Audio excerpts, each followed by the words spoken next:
Assalamualaikum warahmatullahi wabarakatuh. Selamat datang di channel saya. Perkenalkan, nama saya Milda Sari Saiful Zahra. Di sini saya akan menjelaskan tentang teori perkembangan kognitif menurut Vygotsky.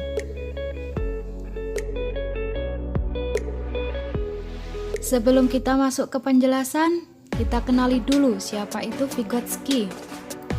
Lev Vygotsky adalah seorang psikolog asal Rusia yang dikenal atas kontribusinya dalam teori perkembangan anak. Salah satu hasil kerjanya yang dikenal di bidang psikologi anak adalah merumuskan konsep Zone of Proximal Development.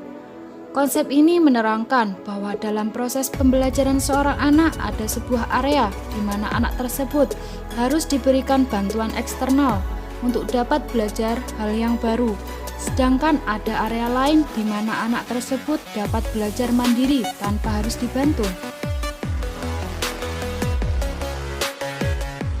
Oke, untuk selanjutnya kita masuk ke pengertian teori perkembangan kognitif menurut Vygotsky.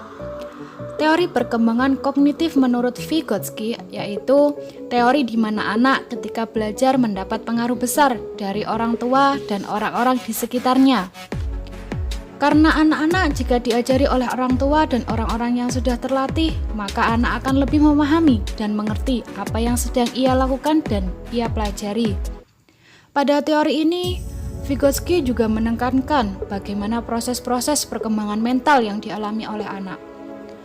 Dan selain itu, teori Vygotsky adalah teori kognisi sosio-budaya yang memfokuskan bagaimana perkembangan kognitif diarahkan oleh budaya dan diinteraksi sosial. Jadi maksudnya itu budaya dan interaksi sosial lebih penting dan lebih fokus terhadap perkembangan kognitif pada anak menurut Vygotsky.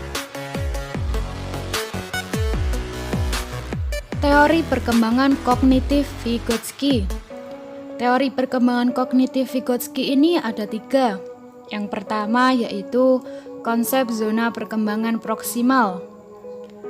Vygotsky mengistilahkan zona perkembangan proksimal yaitu anak yang mendapatkan tugas yang dirasa sulit bagi anak untuk dikerjakan sendiri.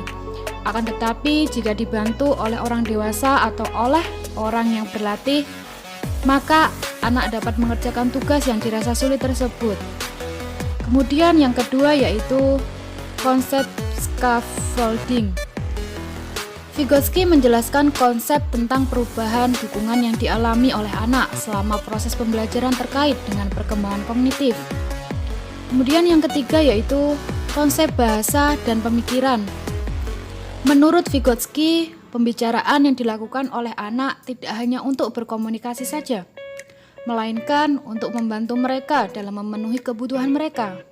Karena dengan menggunakan bahasa, meskipun bahasa yang diucapkan belum sempurna, tapi dengan bahasa tersebut sudah mewakili apa yang diinginkan atau diutarakan oleh anak. Aplikasi teori Vygotsky dalam pendidikan. Menurut Vygotsky, aplikasi teori dalam pendidikan ini ada 3 ide utama, yaitu yang pertama, intelektual berkembang pada saat individu menghadapi ide-ide baru dan sulit mengaitkan ide-ide tersebut dengan apa yang mereka telah ketahui. Lalu yang kedua, interaksi dengan orang lain 16 memperkaya perkembangan intelektualnya. Kemudian yang ketiga, peran utama guru adalah bertindak sebagai seorang pembantu dan mediator pembelajaran siswa.